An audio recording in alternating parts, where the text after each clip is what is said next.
Ya, tahun 91 laki-laki. Alamat komplek Marga Satwa Baru, Gramat RT 005 03. Kelurahan Pondok pekerjaan karyawan swasta, sudah tidak ada karyawan swasta. Masih maaf ya. Ada ini ya, kenal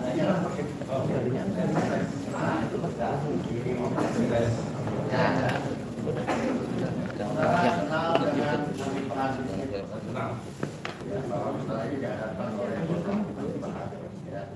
Namun demikian, saudara kenal juga dengan saudara Karna Nusrani. Saudara kenal juga dengan Karna Nusrani yang di belakang itu. Oh, saya tidak kenal. Baik ya. Ada orang keluarga? Tidak. Marwan Batubara. Ya. Berapa tanggal lahir? Dari Tuan. Tanggal 6 bulan 7 tahun 19 kami saya 55. Padahal tambah kalau lebih muda ya. Oke ya, laki-laki. Alamat Jalan Depok nomor 21 RT 051 Kelurahan Bintaro Kecamatan Pasanggarahan. Agama Islam Bukawinan ya, pekerjaan wira swasta pada negara Indonesia. Saudara kenal dengan Abdul Bahar dan Sahabat Ipan keluarga ya, ya. Baik ya, yang nama lengkap Refli. Oh, pernah sama saya. Kali ini tanya dulu ya. Kita lagi melihat dengan Maya ya. Palembang. Kalau ya. Palembang tanggal 26 bulan 1 tahun 1990. Alamat Jalan Musyawarah ya. Musyawarah 1 nomor 10. Oke ya. RT 0502 Kelurahan Mojo Kecamatan Pondok Agama Islam. Pekerjaan konsultan juga dosen kan? Cuma dikatakan konsultan saja. Iya. YouTuber juga kan? Insya Allah. Ya. Insya Allah. Amin. Terima kasih. Saudara Rafihan.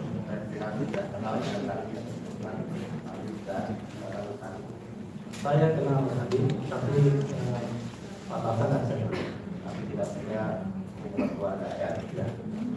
Baik ya, mohon untuk Pak Patlinyo dan Pak Marwan Batubara, ya Pak Marwan Batubara Islam ya. Baik, bersumpah terlebih dahulu. Silakan berdiri mengikuti Bapak Marwan.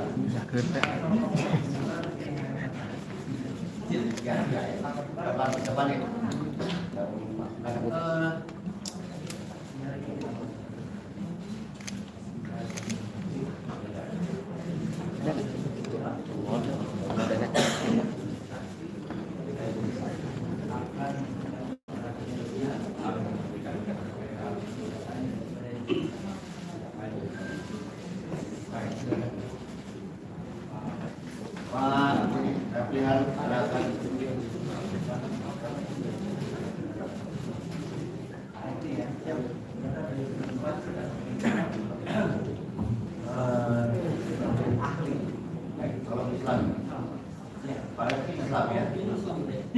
Jangan dong. Astagfirullah.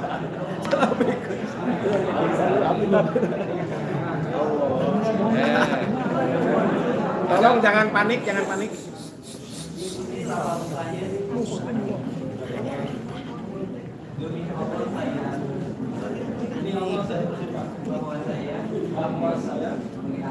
Sebagai ahli asas keputusan pendapat agar keputusan pendapat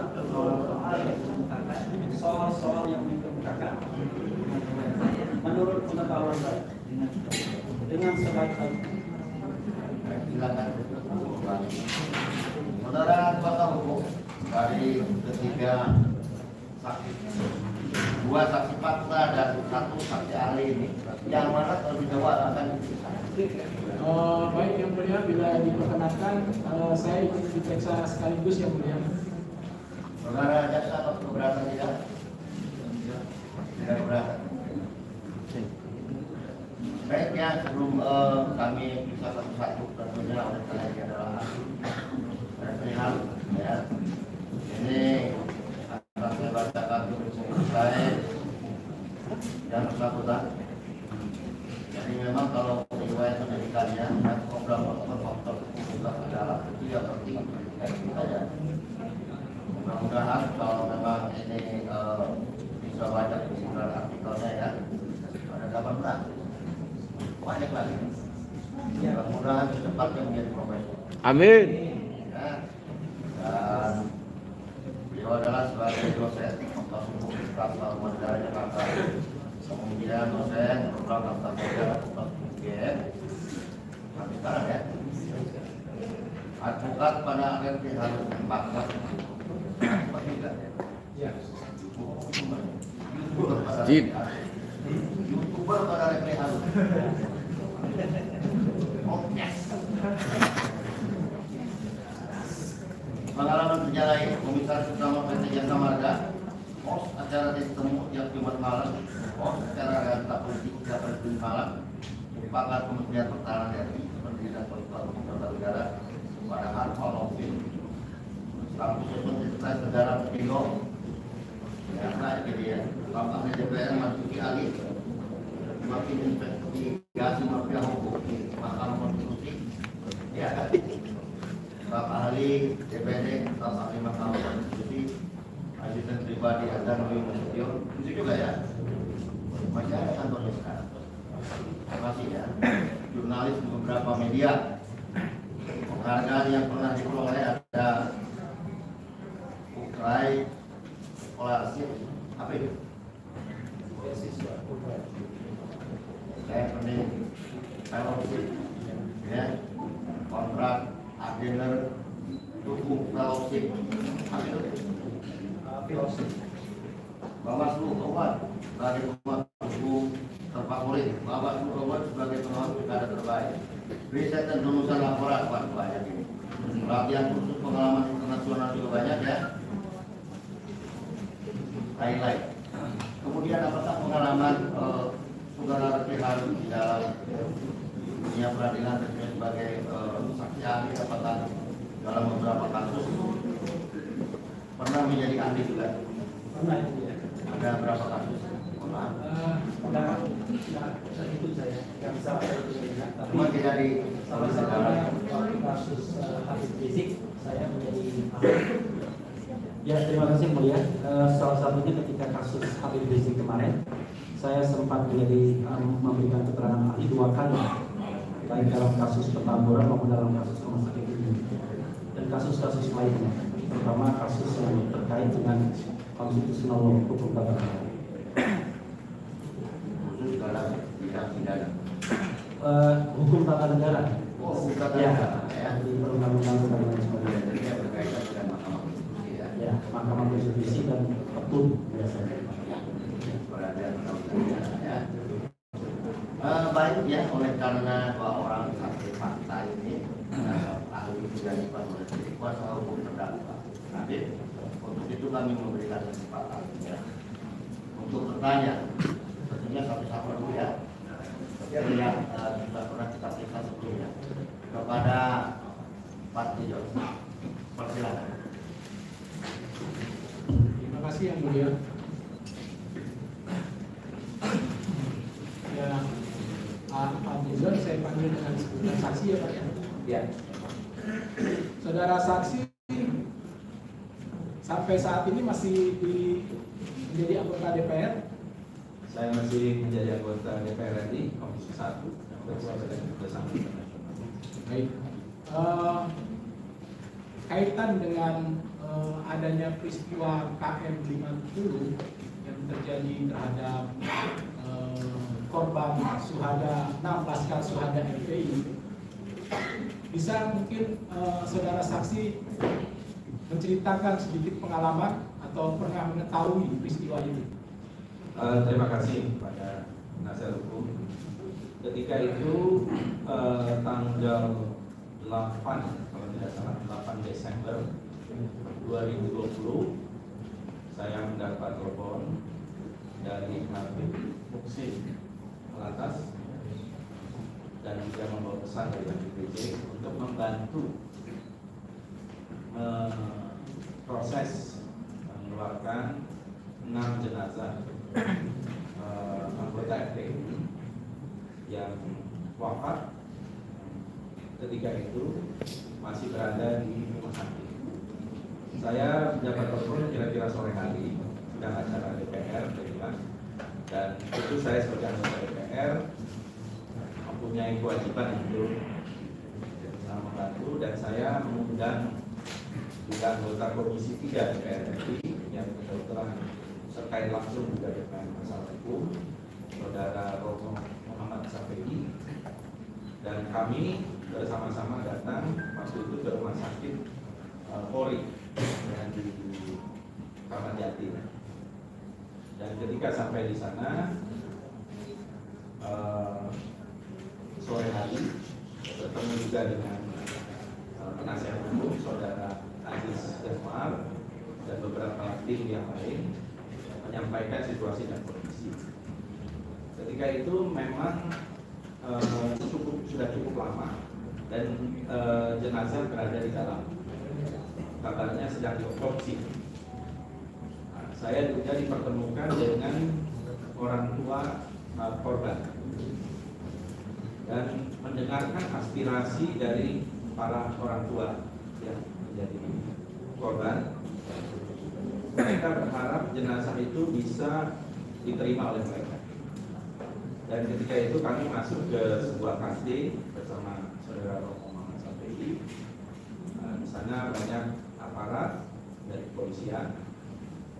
Kemudian kami berbicara dengan dua yang senior, kalau tidak salah dua-duanya berpangkat kombes, tentang bagaimana proses dan situasi dan keadaan tentang jenazah itu, karena dari pihak keluarga korban itu menginginkan jenazah itu segera bisa diterima oleh mereka untuk disolatkan dan dimakamkan. Lalu kami tentu saja menyampaikan bahwa itu adalah hak dari orang tua korban. Ada juga dari pihak orang tua korban yang menyampaikan karena ketika itu katanya sedang diotopsi, mereka ada yang berkeberatan karena dari pihak keluarga korban tidak pernah memberikan konsen atau persetujuan tentang otopsi. Kalau tidak salah, otopsi itu harus ada izin dari keluarga korban. Kemudian cukup lama di sana, dari sore hari itu sampai malam juga tidak ada berita dari salah seorang yang menyampaikan ketika itu bahwa jenazah akan dibawa langsung ke pemakaman yang dituju. Ya. Jadi tadi ada bahasa, saya catat ada 3 kali itu bahasa membantu ya. Karena aspirasi masyarakat yang menginginkan bahwa bantuan dari salah satu anggota DPR RI, maka ada inisiatif dari saudara saksi untuk turun langsung, terjun langsung ke rumah sakit ya. Berarti ada hal-hal yang sulit pada saat itu jenazah untuk keluar, atau dilihat saksi memang butuh saksi sebagai anggota DPR hadir ke sana untuk minta segera jenazah dikeluarkan. Ya, saya diminta bantuan dukungan untuk mempercepat proses tersebut dan itu saya lakukan karena kebetulan saya juga sebagai anggota DPR RI yang selama ini juga banyak menerima aspirasi dan saya kira memang tugas anggota DPR RI adalah menerima aspirasi dari masyarakat, memperjuangkan aspirasi tersebut di samping tugas legislasi, dan ini juga termasuk dari tugas pengawasan sekaligus tugas banyak tim. Baik, ini masuk dalam tugas pengawasan sekaligus juga memperjuangkan aspirasi masyarakat. Baik, durasinya tadi disampaikan dari siang atau dari Sore ya? Sore. Sore sampai kemudian jam berapa kira-kira jenazah bisa dikeluarkan? Saya lupa persisnya, tetapi kurang lebih waktu itu saya ada diundang oleh acara ILC. Kalau tidak salah sampai jam 8-an. Memang bolak-balik ketika itu komunikasi ingin ada percepatan, karena tadinya dikatakan sebentar lagi waktu sore hari itu, tetapi memang tidak keluar gitu ya. Dan baru pada malam hari setelah melalui satu proses, ya saya juga menyampaikan bahwa ini adalah hak keluarga untuk menerima jenazah, untuk menyolatkan dan melakukan prosesi sesuai dengan ajaran agama Islam, kemudian memakamkannya. Jadi tadinya mau dimakamkan, dari pihak yang ditunjuk dari sana itu mengatakan akan membantu penguburannya, langsung penguburannya. Tapi pihak keluarga menyampaikan kepada saya ingin jenazah itu mereka yang terima, dan mereka ingin menyolatkan prosesi yang lain. Dan akhirnya jenazah itu disepakati untuk dibawa ke Petamburan, tempat yang ditunjuk oleh pihak keluarga. Jadi dibawa ke Petamburan itu atas persetujuan warga ya, keluarganya begitu ya, warga pada permintaannya disebut begitu ya. Yang semula tadinya tidak dibawa ke sana. Baik. Setelah proses itu, apakah saudara saksi mengikuti mulai dari penjemputan sampai kemudian dibawa ke Petamburan, sampai kemudian sampai ke Petamburan, kemudian mengikuti juga pembukaan jenazahnya pada saat itu? Nah, karena cuma ada 2 anggota DPR, saya dengan saudara Romi Muhammad Safedi, saya waktu itu ikut mengantar walaupun jenazah jalan duluan ke Petamburan. Jadi jenazah yang pertama dibawa, saya ikut walaupun agak terlambat, tetapi kemudian sampainya di Petamburan, dimandikan lagi, kemudian Bongkar ya jenazah itu ya? Ya, jadi jenazah yang tadinya sudah mungkin tadinya ada kain kapan juga ya, tapi waktu saya datang itu sedang dimandikan. Ada proses itu. Sementara saudara Romo Muhammad Safedi menunggu sampai jenazah yang terakhir keluar. Jadi yang ke-6. Bagi tugas begitu ya? Bagi tugas saya pertama, saudara Romo sampai yang terakhir. Apakah saudara saksi melihat kondisi jenazah pada saat itu? Ini ada foto yang mungkin kita bisa perlihatkan, saudara saksi. Izin yang mulia untuk memperlihatkan foto. Terhadap jenazah siapa yang terlihat? Andi Oktavian. Ya. Iya. Oktiawan, Andi Oktiawan. Silakan. Gimana saya? Di depan Hafiz. Ya, betul. Saya melihat Benar ya? jenazah almarhum Andi.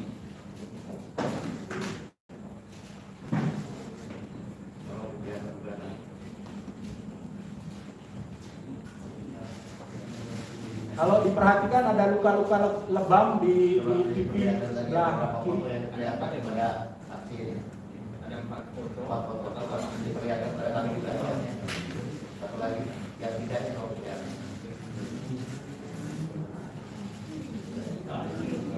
Langsung sudah lihat semuanya. Saya melihat ini semua secara langsung pada waktu itu. Ada pertanyaan Pak Hukum. Ya, apakah saudara saksi melihat secara langsung pada saat itu? Ini mungkin di layar ini bisa Iya. dilihatkan. Saya melihat secara langsung jenazah ketika dimandikan. Kemudian ketika itu juga ada yang memotret dan juga ada yang memperlihatkan bagian-bagian yang diduga ada luka-luka, ada bekas peluru dan sebagainya. Baik, kalau melihat secara langsung kondisi jenazah pada saat itu, apakah saksi punya kesimpulan terhadap jenazah tersebut akibat apa? Kalau secara sepintas, karena saya bukan ahli, tetapi memang di situ banyak sekali luka-luka. Banyak sekali.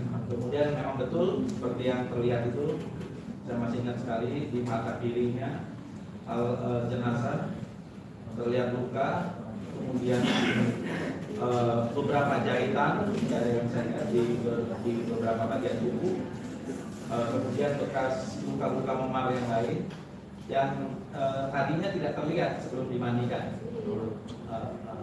orang-orang yang sedang memandikan. Jadi di samping saksi ada pihak-pihak lain juga. Ada sejumlah Keluarga korban. Keluarga yang masuk yang menyaksikan jenazah korban. Baik. Kemudian kalau kulit mengelupas, saudara saksi menyaksikan? Ya, saya menyaksikan ada mengelupas, kemudian lebam-lebam, ada bekas peluru, ya, kelihatannya ada bekas peluru ketika itu, tapi kan itu ahli yang menunjukkan. Ya. Tetapi memang lukanya sangat banyak sekali. Baik. Apakah setelah proses saudara saksi menyaksikan jenazah kemudian selesai, apakah saksi pulang atau ada upaya lain begitu dari pihak DPR RI untuk mengupayakan membantu para korban KM 50 ini? Jadi memang waktu itu saya tidak melihat jenazah secara keseluruhan, hanya satu jenazah, karena saya ditunggu di acara live ILC ketika itu. Dan waktu saya tiba agak terlambat di ILC juga saya menyampaikan bahwa ikut menjemput jenazah 6 korban almarhum dari Ini benar ini lihat ini? ya saya lihat. Lihat ya. Ya mungkin cukup dulu dari saya. Yang saya Terima kasih Majelis dan Ibu dan Pak Fadli. Selanjutnya sebagai saksi. Tadi saudara saksi menjelaskan bahwa diminta oleh Habib Muhsin dan juga dari pihak keluarga untuk membantu pengambilan jenazah. Apa yang menjadi dasar para pihak tersebut meminta? Bukankah itu sebenarnya hak dari setiap keluarga gitu dan masyarakat untuk mengambil jenazah yang memang itu jadi anggota keluarganya? Apa sih yang latar belakangnya sehingga seorang Pak Fadli dan Pak Romo dari jauh-jauh ya anggota DPR seorang tinggi itu terus turun gitu untuk membantu gitu kan? Apa ada masalah di situ yang memang dilihat dan memang dialami gitu? Saya secara detailnya mungkin bisa ditanyakan langsung kepada keluarga korban, tetapi memang kemungkinan ada kesulitan untuk mengeluarkan jenazah itu atau terlalu lama jenazah itu berada di rumah sakit, dan memang saya selama berjam-jam berada di situ, komunikasi kurang terjalin apa yang sesungguhnya. Dan kami juga meminta sebetulnya untuk melihat prosesnya, tetapi tidak diperbolehkan melihat proses karena dibilangnya ketika itu otopsi sudah selesai. Jadi kami tidak diizinkan juga untuk masuk seperti itu, padahal itu bagian dari pengawasan. Saya coba refresh sedikit karena waktu itu kadang saya juga ada di situ. Betul tidak? Waktu itu kondisinya keluarga korban sudah ada di kantin itu. Ya betul. Ada beberapa anggota kepolisian yang lumayan banyak gitu kan untuk di situ bersama keluarga gitu kan. Artinya saya mau katakan ada diduga ada semacam tekanan lah gitu kan supaya keluarga menerima kondisi ini apa adanya.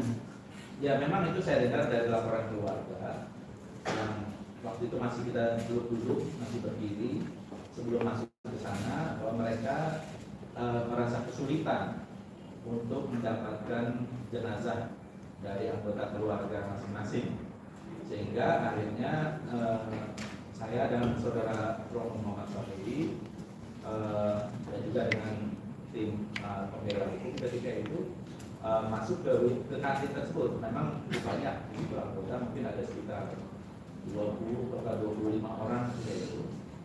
Dan ketika kami datang, akhirnya membubarkan diri dan hanya 3-2 orang yang senior di situ yang berpangkat kombes kalau tidak salah. Dan akhirnya kami berbicara apa yang menjadi permintaan dari keluarga dan dari pihak kombes ketika itu aparat yang berpangkat kombes tersebut akan menyampaikan kepada atasan. Baik, tadi ada bahasa ketika Pak Iwan bertanya bahwa ada semacam arahan yang terlintas dan terucap di situ bahwa jenazah nanti akan segera dibawa untuk kemudian dikubur, gitu kan? Nah, berarti itu mengabaikan hak-hak keluarga kan untuk melihat jenazah secara detail, untuk memandikan, karena pada persidangan yang sebelumnya itu terungkap bahwa ada dugaan memang tidak dimandikan secara proporsional seperti itu. Nah, kemudian juga tidak disolatkan gitu. Jadi maunya udah langsung datang dikubur dah seperti itu. Nah, apa betul tadi seperti itu, Pak? Ya, memang ada pada pembicaraan ketika awal itu disampaikan akan membantu proses penguburannya, tinggal ditunjuk di mana akan dikuburkan. Nah, tetapi pihak keluarga kan berkeberatan. Karena pihak keluarga melihat harus ada prosesi menurut agama Islam, harus dimandikan, disolatkan, dan juga tentu pihak keluarga juga ingin melihat mungkin terakhir kalinya wajah dari anggota keluarganya yang menjadi korban. Jadi sangat wajar permintaan keluarga itu, dan akhirnya saya menyampaikan bahwa pihak keluarga menginginkan jenazah ini diberikan kepada mereka, dan menurut saya memang itu merupakan hak dari keluarga. Baik, kemudian ketika dibawa ke Petamburan, alhamdulillah saudara saya juga ikut di jenazah yang pertama, yaitu Andi Oktiawan. Nah, ketika itu juga ikut ketika dibongkar, kemudian juga jenazah dibuka, kafannya semuanya dimandikan. Saksi juga tadi sudah menyatakan melihat sama yang dilihat dengan yang di foto ini kan? Sama ya. Kemudian juga saksi juga tadi mengatakan, saya ingin menegaskan ada dugaan ya tidak wajar gitu loh, luka-luka tidak wajar, bukan penyebab kematian yang saya katakan, tapi luka-luka tidak wajar, mungkin ada lebam-lebam seperti itu ya. Artinya ada luka lain selain luka tembak, karena kan di situ menurut otopsi luka tembak ada 2 dan ada luka tembak 1 di mata, jadi 3 total. Nah, 3 luka tembak yang salah satunya menimbulkan kematian. Nah, lalu di yang sebelumnya juga dokter otopsi mengatakan bahwa tidak memeriksa penyebab, hanya memeriksa penyebab kematian, tapi tidak luka lainnya. Nah, berarti di sini ada luka lainnya selain 3 tadi, di mata, luka tembak, di dada 2, ada luka lainnya. Kalau secara sepintas ya, tentu yang adalah dari forensik. Secara sepintas tadi saya sampaikan ada luka lebam. Ketika dimandikan ini juga ada bekas semacam mungkin kulitnya itu seperti terbakar atau semacam itu, terkelupas ya. Memang ada terkelupas itu. Kemudian juga ada luka-luka lainnya ya. Saya kategorisasinya kita kan bukan ahli, tetapi forensik bisa melihat, saya kira dengan secara foto itu luka apa. Saya bertanya begini ke yang melihat langsung, karena kita tidak melihat. Kenapa? Karena dari forensik tidak memeriksa luka lain selain penyebab kematian, klaimnya begitu. Nah, makanya kita tanyakan apakah ada luka ini, karena di forensik tidak dijelaskan. Baik, kemudian tadi saya tertarik dengan penjelasan bahwa di DPR ini saudara saksi juga merupakan tugas pengawasan. Nah, terkait dengan tugas pengawasan, apa yang saudara saksi melihat ini, kemudian mengalami sendiri, melihat bagaimana Andi Oktiawan terutama almarhum syuhada. Nah, apa yang saudara saksi tempuh setelah itu sebagai tugas pengawasan selain mengawal jenazah untuk bisa keluar sebagaimana mestinya kepada keluarga? Apa langkah-langkah selanjutnya yang mungkin perlu disampaikan di sini? Ya, tentu kenyataan ini kan adalah sebuah fakta dan perlu diketahui oleh masyarakat. Kita di negara demokrasi tentu harus ada check and balances. Tidak bisa ada tindakan yang diduga bisa merupakan tindakan abuse of power atau sewenang-wenang di luar prosedur yang ada. Dan saya kira pada waktu itu bersama Romo Muhammad Safi'i dan juga kebetulan Komisi 3, dan terkait dengan masalah ini secara langsung kan di Komisi 3, jadi saudara Muhammad Safi'i juga menyampaikan, ya saya juga menyampaikan ke hadapan publik ini perlu ada investigasi apa yang terjadi dengan jenazah 6 korban. Baik, investigasi ini adalah usul yang menarik dan patut diapresiasi sebagai suara dari rakyat yang disampaikan kepada wakil rakyat. pada saudara saksi. Pertanyaan selanjutnya, apakah investigasi tersebut sudah berjalan seperti itu terkait dengan membuka kasus ini secara terang benderang dari pengalaman saudara saksi? Saya tidak mengikuti secara keseluruhan, ya, tetapi memang kalau kita melihat dulu kasus seperti peristiwa penembakan Trisakti misalnya, itu diusut sampai detail, termasuk balistik, uji balistik dan sebagainya. Saya tidak tahu apakah prosedur itu dilakukan karena saya tidak selalu mengikuti kasus ini, tetapi kita memang ingin ada kejelasan karena kita berada di negara demokrasi, di negara Pancasila, dan sila keduanya itu adalah kemanusiaan yang adil dan beradab. Kita tidak ingin ada ketidakadilan dan ketidakberadaban di dalam penanganan, apalagi ini menyangkut keselamatan dari warga bangsa sendiri. Dan tidak ingin juga terjadi abuse of power. Baik.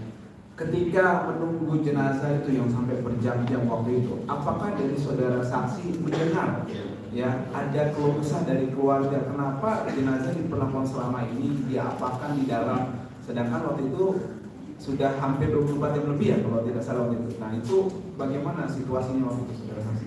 Ya ketika itu memang ada keresahan dari keluarga yang disampaikan langsung.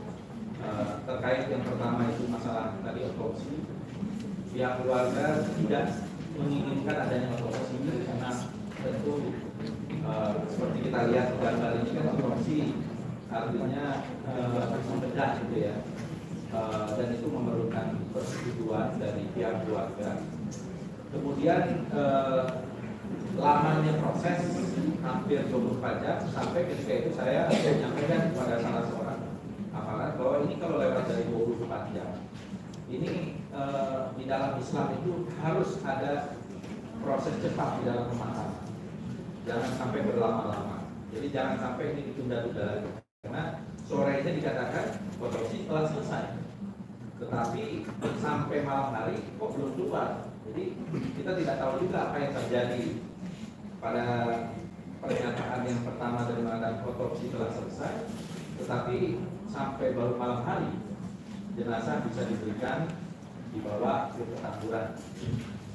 Baik, pertanyaan selanjutnya, apakah saudara saksi sebagai anggota dewan yang terhormat pernah mengalami hal ini sampai untuk mengambil jenazah saja harus selevel anggota dewan dimintakan bantuan? Pernah?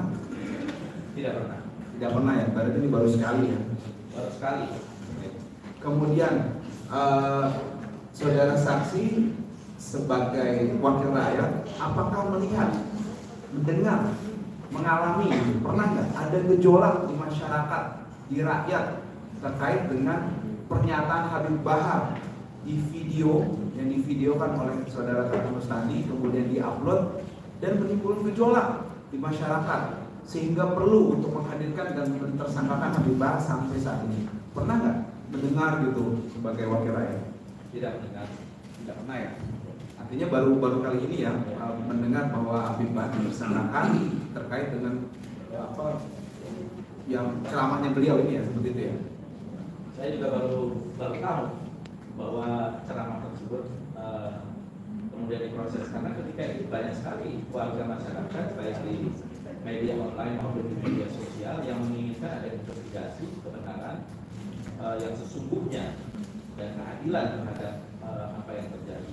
Baik, terima kasih. Kemudian Habib Bahar sampai di persidangan ini, salah satu poinnya adalah beliau mengatakan 6 pengawal Habib Rizik dibantai, dikuliti, dicopot tubuhnya, dibunuh, kemudian kemaluannya dibakar dan semacamnya, seperti itu.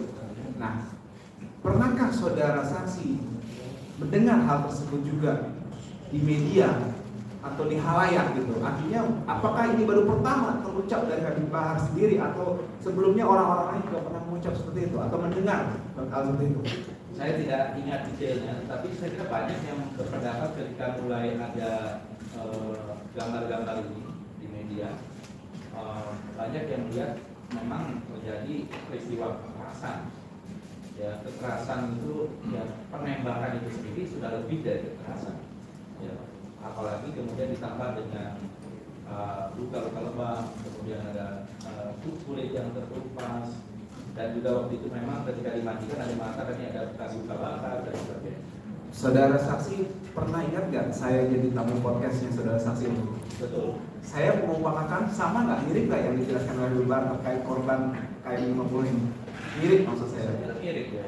Saya tentu menyatakan demikian, mirip juga lah, bahwa ada dugaan penyiksaan. Ya, dan saya kira memang lebih dari penyiksaan itu, yang bersangkutan itu sudah meninggal dalam keadaan jenazah yang tidak utuh ya, kalau bila dikatakan utuh dalam arti normal gitu ya, karena ada luka tembak dan sebagainya, apalagi mau dipertanyakan. Baik. Ada sebuah peristiwa yang menyebabkan jenazah wafat sudah pasti. Baik, dengan contoh tadi salah satu tadi ada dugaan yang kita sampaikan tadi ya, ada beberapa luka-luka tadi kan, terutama yang Andi Oktiawan ya, dan juga ada foto-foto lain sebenarnya yang di sini bisa kita perlihatkan dan yang sudah kita perlihatkan. Kemudian dengan saudara saksi pernah tadi kan mengatakan juga melihat mendengar di media waktu itu, yang dikatakan Habib Bahar tersebut bohong atau tidak? Terkait dengan ada penyiksaan. Saya kira apa yang disampaikan oleh Habib Bahar itu mendekati kenyataan, ya. Mendekati kenyataan apa yang terjadi sesungguhnya dengan jenazah itu atau fakta terhadap jenazah itu. Baik, terima kasih.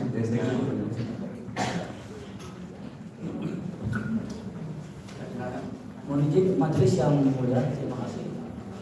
Rekan jaksa yang terhormat, Bapak Fadlizon yang terhormat, selanjutnya saya panggil saksi ya. Sesuai yang tadi saksi sampaikan, bahwa pengeluaran jenazah dari rumah sakit itu memakan waktu yang cukup lama. Pernahkah saksi mempertanyakan kepada otoritas yang ada di rumah sakit, kenapa ini proses pengeluaran jenazah sampai begitu lama? Di lapangan ketika itu saya langsung menanyakan itu berkali-kali. Baik. Dan ketika itu dijawabnya belum selesai. Terus saya sampaikan tadi sudah dikatakan otopsinya sudah selesai, tapi dijawab belum selesai. Jadi jawabannya cukup dengan belum selesai gitu ya saksi. Ketika kami meminta untuk melihat, ya itu tadi memang tidak diizinkan. Baik, terima kasih. Sebelum saya bertanya kepada pertanyaan selanjutnya, tadi saksi menyampaikan bahwa saksi bersama satu rekan lagi dari anggota DPR yang ikut terjun membantu keluarga korban. Jadi dari sekian jumlah anggota DPR yang ada, itu hanya 2 orang yang peduli terhadap rakyat yang memerlukan bantuan. Saya dalam hal ini terus terang sangat bangga dan apresiasi terhadap tindakan saksi. Pertanyaan selanjutnya, pada saat peti jenazah dikeluarkan dengan bantuan saksi tentunya, apakah juga penyerahan peti jenazah tersebut disertai dengan diserahkannya alat perlengkapan atau pakaian yang dikenakan oleh korban? Saya tidak tahu kalau itu, karena ketika saya datang ke lokasi di Petamburan, itu jenazah sudah terbuka dan sedang dimandikan atau sedang dilihat menjelang dimandikan. Baik, waktu di rumah sakit kan peti dikeluarkan dari rumah sakit. Nah, ketika kita menunggu peti tersebut, kita ingin mengiringi jenazah tersebut. 6 anggota yang wafat itu tidak diberikan satu titik di mana kita bisa mengiringi jenazah. Jadi tiba-tiba ambulans sudah keluar dan langsung membawa. Dan akhirnya kita menyusul.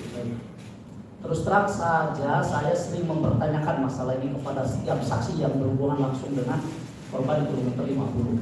Karena alat perlengkapan dan baju yang dikenakan korban itu juga merupakan salah satu diantaranya adalah alat bukti yang bisa bicara nanti di persidangan dan ya saksi. Pertanyaan selanjutnya saksi, apakah saksi mempertanyakan juga kepada otoritas yang ada di rumah sakit tentang perizinan otopsi? Karena mohon maaf, berdasarkan peraturan pemerintah nomor 18 tahun 1981, itu harus ada izin tertulis dari keluarga korban apabila korban itu diotopsi. Nah, peraturan pemerintah ini tentunya kan produk daripada DPR bersama-sama dengan presiden kan gitu ya. Nah, apakah pernah saksi mempertanyakan itu tentang izin? Ya, ketika itu saya bersama anggota DPR Komisi 3 yang kebetulan satu partainya saya, Saudara Romo Muhammad Serti, sama-sama menanyakan itu. Karena Saudara Romo juga seorang sarjana hukum dan ahli hukum, dan kalau tidak salah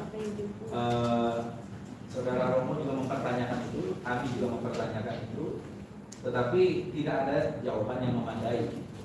Ya. Terus terang saja konsentrasi kita pada waktu itu adalah ya sesuai dengan permintaan bagaimana secepatnya mengeluarkan jenazah dan bisa diterima oleh pihak keluarga. Jadi kita tidak ingin berdebat tentang hal itu, walaupun pihak keluarga berkali-kali menyampaikan di kantin ketika itu bahwa mereka tidak pernah memberikan izin kepada para jenazah ini untuk diotopsi. Baik. Sekali lagi saya menyampaikan bahwa peraturan pemerintah ini adalah produk Dewan dengan Presiden.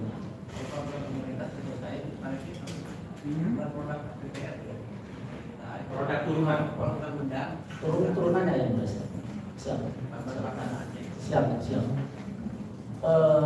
Tentunya sebelum peraturan pemerintah ini keluar, berbagai macam pertimbangan yang diambil. Selama saksi berada di atau menjadi anggota dewan, pernahkah saksi mendengar tentang Minnesota Protokol tahun 2016?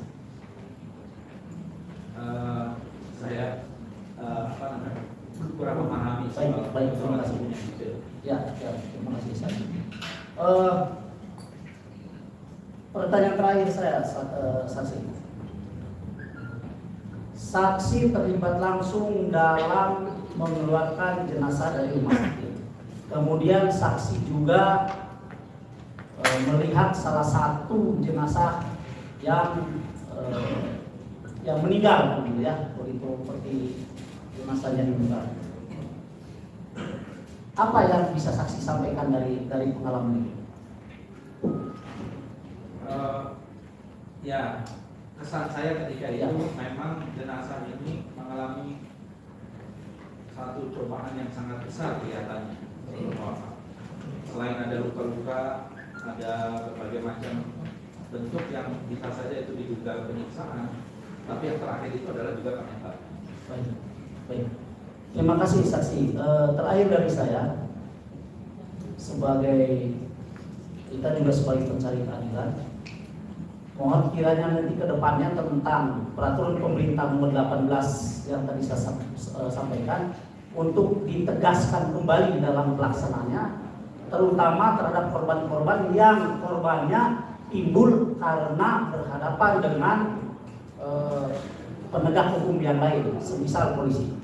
Terima kasih saksi. Terima kasih. Lanjut.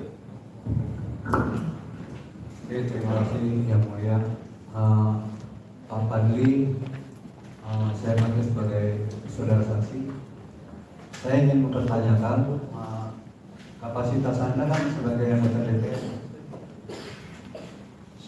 Upaya apakah pasca terjadinya penembakan dan syuhada, ketika Anda sudah melakukan upaya penyelesaian di lapangan langsung, apakah ada upaya dari anggota DPR baik dari Komisi 3 maupun dari saudara saksi sendiri sebagai anggota Komisi 1 untuk melakukan RDP terhadap Kapolri terhadap tindakan daripada 6 syuhada yang meninggal ini? Bagaimana? Apakah ada upaya daripada Komisi 3 dan Anda sendiri sebagai anggota DPR? Ya, kalau saya di Komisi 3 mungkin pernah ada RDP tersebut ya. Karena saya bukan anggota dari Komisi 3, saya anggota di Komisi 1 yang mitranya adalah Kementerian Pertahanan, Kementerian Luar Negeri dan lain-lain. Jadi tidak secara langsung dibahas di dalam fungsi keanggotaan saya. Tapi secara umum sebagai anggota DPR yang juga harus merepresentasikan aspirasi dan kepentingan masyarakat, saya menyampaikan juga ini kepada publik, dan saya juga sampaikan ini di dalam YouTube saya maupun dalam pernyataan-pernyataan, dan juga saya sampaikan juga kepada anggota Komisi 3 dari fraksi Gerindra, khususnya kepada saudara Muhammad Sabri untuk mengawal kasus ini. Oke. Tadi Anda sampaikan berkaitan dengan hankam ya, pertahanan dan keamanan. Pertahanan saja. Pertahanan saja. Keamanan sudah beda. Terus saya ingin menanyakan kembali, kesulitan apa sih sesungguhnya seorang anggota DPR sampai dipersulit berjam-jam ya? Padahal kalau seumpamanya seorang anggota DPR cukup telepon Kapolri untuk mempermudah. Kenapa itu bisa terjadi? Ya, ini yang memang menurut saya perlu didalami ya, karena peristiwa ini bukan peristiwa biasa dan melibatkan tentu saja aparat penegak hukum, karena memang sudah ada sidangnya kalau tidak salah sebelumnya, sehingga ya saya kira biasa di dalam hal yang melibatkan itu tidak seperti kalau keadaan atau situasi yang melibatkan masyarakat biasa. Jadi ini yang menurut saya memang memerlukan sebuah pengawasan yang lebih jauh lagi, karena kita bersamaan kedudukannya di dalam hukum. Jadi kita ketika itu konsentrasinya adalah bagaimana secepatnya mengeluarkan jenazah dan bisa diterima oleh pihak keluarga. Jadi tidak ingin berdebat tentang hal-hal yang substansial, tentang hak-hak yang lain-lain, tapi kita sudah mencoba berkali-kali dan memang tidak diizinkan ketika itu melihat jenazah korban di dalam tidak berada di dalam rumah sakit maupun apalagi di dalam prosesnya. Jadi bahkan ketika mau diberangkatkan juga tidak melalui jalur yang kita tunggu. Kita menunggu waktu itu berdiri selama berjam-jam juga di lokasi rumah sakit itu dengan harapan ketika peti jenazah itu lewat, ya kita ikut bisa mengiringi. Tapi ternyata dibawa tanpa pemberitahuan kepada kami yang mewakili, artinya diminta bantuan oleh pihak keluarga tanpa sepengetahuan juga pihak keluarga. Tiba-tiba ambulansnya sudah jalan membawa peti jenazah atau membawa jenazah. Oke, terima kasih. Lalu yang ingin saya tanyakan kembali terkait dengan apa yang disampaikan ceramah oleh Habib Bahar ini, menurut pendapat, bukan pendapat, berkaitan dengan ceramah Habib Bahar ini, apakah dikatakan hoax berkaitan dengan apa yang sudah disajikan tadi terkait dengan foto-foto jenazah 6 syuhada tersebut, dicabuti kukunya, dibakar kemaluannya, ya, lalu ada penyiksaan lebam-lebam, menurut Anda bagaimana? Ya, seperti saya sampaikan tadi bahwa apa yang disampaikan oleh Habib Bahar itu mendekati kenyataan dari fakta terhadap jenazah yang saya lihat. Lalu terakhir, tadi apakah Anda perlu menyampaikan kembali jika apa yang diinginkan tadi terkait dengan tim pencari fakta ini tidak berjalan maksimal? Karena kalau kita bicara Undang-Undang Nomor 39 Tahun 99 tentang hak asasi manusia, itu tidak boleh siapapun orangnya berkaitan dengan nyawa tidak boleh diambil. Nah, terkait dengan hal tersebut, apakah walaupun Anda berada di Komisi 1 saat ini, bisakah menyarankan kembali untuk membuat TPF yang berkaitan di backup oleh Komisi 3 untuk mencari keadilan yang sesungguhnya?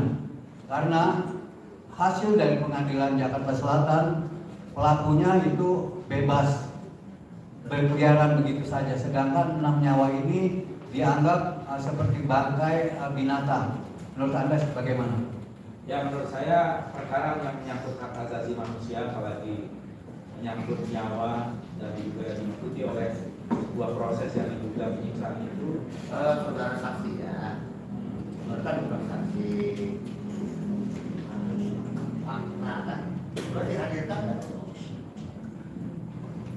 menguaskan adanya mayat itu kan Pak ya. Yang ini pertanyaan ini yang mulia, ini kan kaitannya ada penyiksaan. Saudara saksi ini dia melihat langsung faktanya, makanya saya kaitkan dengan Undang-Undang 39. Melihat langsung fakta dari penyiksaan tersebut.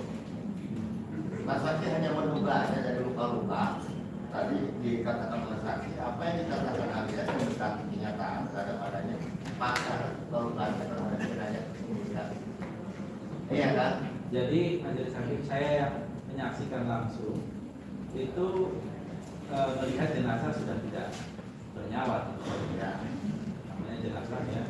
Tetapi kalau ditanya melihat penyiksaan tentu saja tidak siap penyiksaan. Ya. Tetapi dari kondisi tubuh ketika itu ada luka karena peluru dan luka-luka lain dan lebam-lebam itu adalah fakta. Jadi itu yang mulia.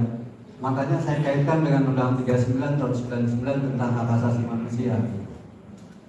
Lalu yang terakhir, tolong di anggota DPR khususnya lewat saksi, tolong dibuat kembali tim pencari fakta berkaitan dengan adanya pembunuhan dan penyiksaan terhadap 6 syuhada ini. Kami khawatir 6 nyawa aja tidak ada harganya, apalagi ke depan. Sepertinya nyawa bagi negara ini 6 orang itu tidak berarti.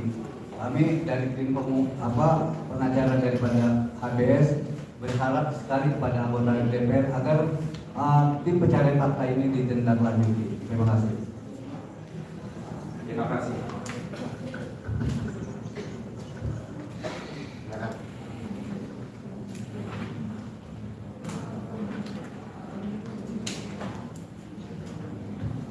Saya panggil sebagai saksi. Saudara saksi, apakah saudara mendengar bahwa secara langsung gitu ya, di lapangan bahwa pihak keluarga korban itu ketika mau melihat anaknya sendiri, keluarganya sendiri, kemudian ada yang menolak, ya, ada yang bahkan mengusir untuk melihat jenazah anaknya sendiri? Ya, memang ketika itu pihak keluarga kesulitan dan akhirnya juga tidak bisa melihat jenazah. Bahkan ketika kami dampingi untuk melihat juga, kami juga tidak bisa. Jadi memang dari pihak keluarga menyampaikan bahwa mereka tidak mendapatkan satu posisi yang bisa melihat, apalagi juga diberikan semacam akses untuk melihat jenazah anak mereka sendiri. Dalam fungsi pengawasan kedewanan, apalagi ini Dewan Perwakilan Rakyat Pusat yang sangat terhormat, dan itu merupakan amanah daripada ratusan ribu, minimal kan ratusan ribu rakyat untuk satu kursi itu. Ketika ditolak oleh pihak, apakah itu pihak rumah sakit atau aparat, apakah juga ada ketentuan-ketentuan khusus yang bisa melarang seorang anggota dewan untuk melaksanakan fungsi pengawasannya? Padahal seorang anggota dewan itu sudah jelas-jelas punya fungsi pengawasan yang itu adalah legal dan itu sangat terhormat. Tapi dengan mudahnya ditolak begitu, apakah itu oleh aparat baik rumah sakit ataupun juga keamanan di situ? Bagaimana? Ya, mengenai fungsi itu saya kira memang ada prosedurnya. Tetapi sekali lagi saya sampaikan, ketika kami berada di sana itu dalam rangka untuk mempercepat proses perbuatan. Jadi kita tidak ingin memperdebatkan fungsi pengawasan tersebut, walaupun kita sampaikan itu secara langsung kepada pihak aparat bahwa kami dalam fungsi pengawasan tersebut, dan kami memperkenalkan diri sebagai anggota Komisi 1 dan Komisi 3 DPR RI, sebagai anggota DPR RI dari fraksi Gerindra itu, dan itu kami perkenalkan secara bukan resmi ya, tapi secara langsung. Ketika kami datang bertemu dengan aparat ketika itu dalam fungsi pengawasan untuk membantu pihak keluarga mengeluarkan jenazah dan secepatnya untuk diterima oleh pihak keluarga. Baik. Saudara saksi, menurut kesaksian para keluarga korban, mereka juga melakukan audiensi ya dengan pihak DPR RI yang mungkin tadi diantaranya diterima oleh apakah saksi atau mungkin juga Di Komisi 3 ya, Komisi 3 ya. saya tidak tahu. Ya. Tapi yang jelas faktanya itu sampai juga kepada saudara saksi gitu ya, yang disampaikan oleh keluarga korban. Nah, kemudian terkait dengan ini juga dinyatakan oleh Komnas HAM bahwa peristiwa pembunuhan 6 anggota ini ya itu dinyatakan unlawful killing, sebuah kejahatan. Nah, bagaimana kita ketahui bahwa yang namanya kejahatan kemanusiaan itu harusnya kan dipersidangkan di persidangan peradilan HAM, tapi ini justru disidangkan di pengadilan negeri. Bagaimana menurut bagaimana seharusnya ya, karena Anda termasuk juga punya fungsi legislasi di situ, paham betul dengan undang-undang HAM itu. Ya, kalau boleh saya berpendapat, Majelis Hakim. Ya. Jadi memang harusnya Komnas HAM yang mempunyai tugas untuk melakukan pencarian fakta ini, dan kalau sudah dinyatakan unlawful itu ya memang tidak sesuai dengan prosedur yang ada. Walaupun saya mempunyai pendapat pribadi yang saya kira berbeda gitu, bahwa ini agak bisa dinyatakan sebagai sebuah kejahatan kemanusiaan. Jadi memang itu sebuah kejahatan kemanusiaan ya, menurut memang kesaksian tadi saudara yang di awal itu kan memang melihat faktanya seperti itu. Lalu kemudian selanjutnya setelah melihat kenyataan bahwa persidangan itu ternyata dilakukan di pengadilan negeri, lalu kemudian pelakunya juga kan kita sama-sama ketahui bebas gitu ya. Apa langkah-langkah DPR dalam hal ini dalam fungsi pengawasan untuk melakukan langkah-langkah yang lebih lanjut gitu kan terkait dengan urusan kemanusiaan ini? Ya, saya kira itu kalau dikaitkan dengan fungsi DPR lebih kepada komisi yang bersangkutan yang mempunyai mitra yang terkait dengan masalah hukum secara keseluruhan ya. Dan saya kira di dalam proses yang semacam ini hal-hal yang menyangkut masalah hak asasi manusia itu biasanya tidak ada batas waktu. Tidak ada batas waktu. Jadi apakah DPR ada wacana untuk melakukan? Saya tidak bisa berpendapat. Terima kasih, Yang Mulia.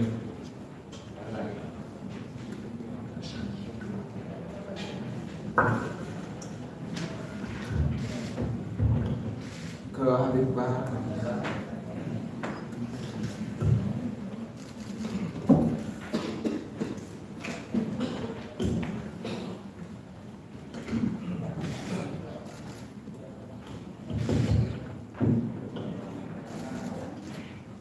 Baik, saudara Bapak Fadlizon, assalamualaikum warahmatullahi wabarakatuh. Saudara Bapak Fadlizon dihadirkan oleh kuasa hukum pada saat sore hari di pengadilan yang mulia ini. Pertama, sebagai saksi fakta yang melihat jenazah korban yang dijemput. Kedua, sebagai anggota dewan. Pertanyaan saya yang pertama bukan tentang anggota dewan dulu, tapi tentang masalah jenazah tadi yang saudara lihat, hanya satu jenazah ya.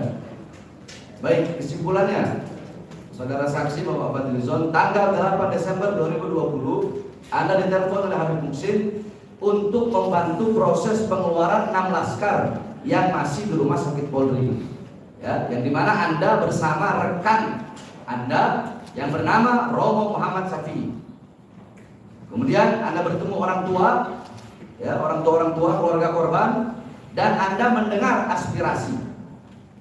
Apa aspirasinya? Yaitu keluarga ingin jenazah dikeluarkan. Kemudian ada 2 polisi yang berpangkat kombes yang Anda temui ketika itu di kantin, Kemudian ini poinnya, nanti saya bertanya. Ada yang keberatan di otopsi, yang pastinya adalah keluarga korban. Kemudian dari sore itu jenazah keluar jam 8. Ketika Anda bertanya kenapa jenazah nggak keluar, jawabannya sebentar lagi. Dari sore jam 8 jenazah dibawa ke Petamburan. Nah, ketika jenazah dibawa ke Petamburan tanpa izin atau tanpa sepengetahuan saudara dan tanpa sepengetahuan keluarga korban.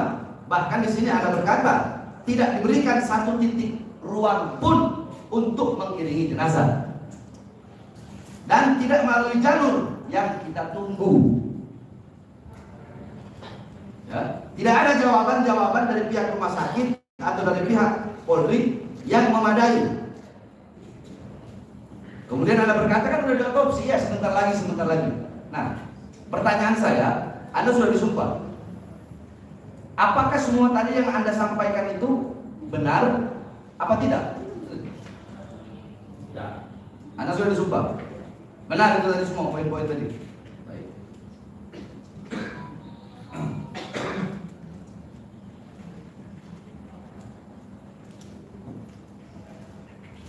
Ketika Habib Muksin menelpon Anda, apa bahasa Habib Muksin? Waktu itu saya sedang ada acara BKSAP di Tangerang. Habib Muksin telepon saya, dia membawa pesan dari Habib Rizik. Ketika itu disampaikan begitu melalui telepon untuk membantu mengeluarkan jenazah karena kelihatannya sulit atau lama, gitu ya. Jadi untuk mendampingi. Jadi ketika itu respon saya langsung ya, insya Allah. Dan saya segera menelpon rekan dari Komisi 3 Romo Muhammad Safiri untuk ikut. Mulanya Romo sudah ada kegiatan, tapi saya bilang ini adalah kegiatan yang penting untuk membela aspirasi masyarakat dan ini terkait dengan Komisi 3 dan akhirnya kami sama-sama ke lokasi di rumah sakit. Baik.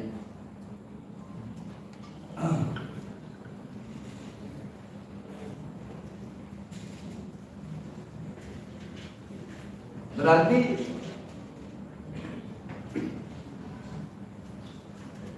saudara di rumah sakit itu dari sore ya? Dari sore. Sampai ya, Anda mengikut sampai jam kurang lebih jam 8 itu ya. Kurang lebih saya lupa persis tepatnya tapi bisa dicek.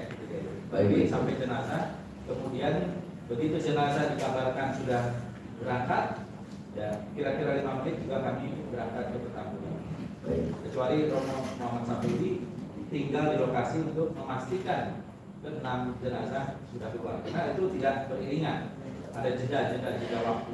Baik. Di sini tadi Anda bilang ya, ada bahasa membantu proses penguburan dimanapun ingin dikubur. Ini bahasa keluar dari siapa? Apakah dari polisi, dari pihak kepolisian, atau dari pihak rumah sakit? Bahasa membantu proses penguburan dimanapun ingin dikubur. Ya, betul. Itu bahasa keluar. Ketika awal datang itu kita akan membantu penguburannya, tinggal ditunjuk di mana lokasi penguburannya. Iya, maksud saya bahasa itu dari aparat kepolisian yang ada di tempat. Aparat kepolisian yang ada di lokasi. Di lokasi. Pangkatnya apa? Saya lupa ya, yang mana gitu. Pangkatnya Anda lupa? Saya lupa yang mana karena waktu itu banyak sekali. Apakah pakai pakaian lengkap polisi atau pakai pakaian preman? Mungkin pakaian polisi ya. Sebab bahasa ini, bahasa kami akan membantu proses penguburan dimanapun ingin dikubur. Kalau kita orang yang berakal, berarti mereka ingin ini jenazah langsung dikubur aja, nggak usah dilihat, nggak usah dibongkar. Berarti kan begitu. Kalau orang berakal, kalau orang berakal ya, kalau orang yang nggak punya akal nggak tahu. Kalau orang yang berakal pasti begitu dong. Dengan bahasa tadi Anda bilang, ada polisi yang berkata, ibaratnya begini, bahasa ibaratnya begini. Udah, ini jenazah langsung dikubur. Mau dimanapun minta dikuburin, sekalipun mau di mana kita kuburkan. Berarti kan mereka dengan maksud bukan maksud, cara bicara bahasa mengira itu untuk membantu. Padahal kalau yang orang berakal ini 6 jenazah ini meninggal. Jadi yakni kalimatul haq uridu bihal batil. Kalimatnya benar. Saya mau bantu, mau kuburkan di mana saja. Tapi kalimat-kalimat yang benar itu dengan tujuan yang tidak benar. Tujuannya apa? Ini saya. Tujuannya ya biar jenazah itu nggak dilihat, biar jenazah itu nggak dibongkar. Bagaimana? Bahasa seperti itu yang Anda dengar langsung. Ketika itu kan memang disaksikan juga oleh beberapa anggota keluarga waktu kami datang itu kira-kira hampir semacam itu. Maksudnya dengan kalimat yang seperti itu kurang lebih akan langsung jenazah setelah selesai otopsi mau dimakamkan. Tetapi kan langsung pihak keluarga ada juga tim hukum ketika itu mendengarkan langsung itu menginginkan jenazah diterima oleh mereka. Jadi saya termasuk menyampaikan apa yang menjadi keinginan keluarga tersebut kepada pihak aparat bahwa jenazah ingin diterima oleh keluarga karena ada prosedur prosesi yang menurut agama Islam bagaimana tata cara untuk menguburkan jenazah. Jadi ingin disolatkan, ingin dimandikan dan juga ingin melihat wajahnya langsung dari putra-putra mereka yang menjadi korban. Jadi silakan disimpulkan sendiri, tetapi pada prinsipnya itulah yang terjadi. Fakta. Bahasa tadi itu ya, bahasa tadi akan dibawa untuk dikuburkan. Iya, bahasa seperti itu ya. Iya, jadi nanti kan orang masyarakat bisa menilai sendiri. Saya hanya ingin mempertegas bahasa tadi, membantu proses penguburan dimanapun ingin dikubur.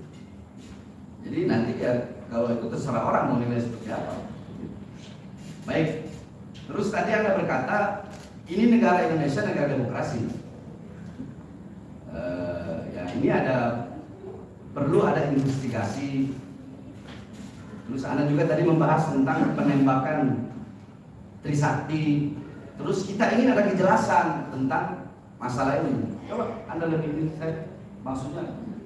Ya, di dalam satu proses itu kan memang perlu ada keterbukaan. Betul. Dalam peristiwa yang menonjol di masyarakat, saya kira memang perlu ada transparansi. Nah, tapi saya juga tidak mengikuti kasus ini secara keseluruhan sampai di mana karena diambil alih oleh Komnas HAM untuk melakukan investigasi atau pencarian fakta dan sebagainya. Memang kalau yang dulu dilakukan ya pada peristiwa seperti Trisakti dulu kan ada investigasi sampai uji balistik dan oleh pihak-pihak yang independen sampai kalau tidak salah sampai keluar negeri. Baik. Sehingga diketahuilah siapa yang melakukan penembakan sesungguhnya itu dari uji balistik. Baik, terus Anda berkata ini bukan peristiwa biasa. Ya karena memang bagaimana sebuah peristiwa terjadi dengan 6 orang meninggal dan kita pagi-pagi mendengar bahwa itu ada di televisi ya ada yang hilang waktu itu ada pernyataan dari PBI kalau tidak salah dari hukum bahwa hilang gitu tidak ditemukan giring-giringan dari Habib Rizik Syihab. Jadi ini juga peristiwa seperti ini kan tidak biasa terjadi di Indonesia. Penembakan atau wafat atau hilang seperti itu jarang sekali terjadi gitu. Lain kayak di Amerika sekarang mereka orang nembak-nembak begitu seenaknya. Tetapi kan itu dilakukan oleh orang lain. Tetapi di Indonesia kemudian ada lagi konferensi pers kalau tidak salah siang dikatakan bahwa itu ada terjadi tembak menembak yang saya kira bukan hal yang biasa terjadi, bukan everyday news, bukan berita sehari-hari yang kita dengar. Ini peristiwa yang menurut saya bisa luar biasa terjadi karena kita tidak melihat presiden seperti ini sebelumnya. Baik, terus Anda bilang tidak sama seperti masyarakat biasa. Jadi kan Anda bilang ini bukan peristiwa biasa. Jadi tidak sama seperti masyarakat biasa. Bisa Anda jelaskan lebih detail lagi? Tidak seperti masyarakat biasa. Ya maksudnya tidak seperti pada umumnya. Melibatkan oknum aparat. Ya itu maksudnya. Jadi kalau yang melibatkan oknum yang bukan aparat mungkin biasa. Nah ini kan dan akhirnya juga terbukti ada diakui melalui satu persidangan yang lain ada aparat yang terlibat. Jadi bukan peristiwa biasa, tidak sama seperti masyarakat biasa itu karena ada terlibat aparat-aparat penegak hukum yang dimana mereka menjadi tersangka kemudian divonis bebas, gitu kan berarti kan? Makanya Anda bilang ini bukan peristiwa biasa, tidak sama seperti masyarakat biasa. Berarti kalau masyarakat biasa atau peristiwa biasa berarti nggak bakal seperti ini dong. Atau bahkan orang yang membahasnya, orang yang membahas tentang ini nggak bakal ini dong diperkarakan kayak atau dibilang berita bohong dong. Karena ini kalau andaikan peristiwa biasa atau andaikan masyarakat biasa nggak bakal jadi seperti ini dan Anda nggak bakal dihadirkan di sini sebagai anggota dewan. Karena ini peristiwa luar biasa dan ini bukan masyarakat biasa, yaitu oknum-oknum kepolisian. Makanya sehingga saya dijerat hukum sampai ke pengadilan, Anda dihadirkan, berarti kan kesimpulannya berarti bukan peristiwa biasa, berarti hal yang luar biasa. Bukan masyarakat tidak seperti masyarakat biasa, berarti oknum-oknum polisi ini bukan masyarakat biasa. Makanya coba Anda ya pada intinya memang tentu saja kalau saya berpendapat dari awal ini kejanggalan itu di dalam proses investigasi KM 50-nya sendiri kemudian itu kan tempat kejadiannya sendiri kemudian seharusnya justru di dalam proses yang biasa itu disecure dengan polis lain, bukan dihilangkan kemudian tidak ada lagi lokasinya. Kan begitu. Dari awal itu sudah bukan peristiwa yang biasa dalam proses penanganan. Tetapi kalau kita berbicara tentang ini mungkin saksi ahli bisa lebih berpendapat lebih luas. baik. Pertanyaan saya tentang Anda sebagai saksi fakta yang masalah Anda melihat luka-luka saya nggak tanya lagi. Baik, sekarang saya ingin bertanya, Anda sebagai saksi yang kami hadirkan sebagai anggota dewan. Baik, saya ingin tanya, anggota dewan itu dipilih oleh siapa? Rakyat kan? Betul. Masyarakat. Intinya ya, fungsinya apa? Fungsi inti anggota dewan itu apa sih? Saya nggak, komisi 1, 2, 3, ya. Fungsinya aja. Jadi anggota dewan itu, anggota DPR itu fungsinya ada 3 yang utama.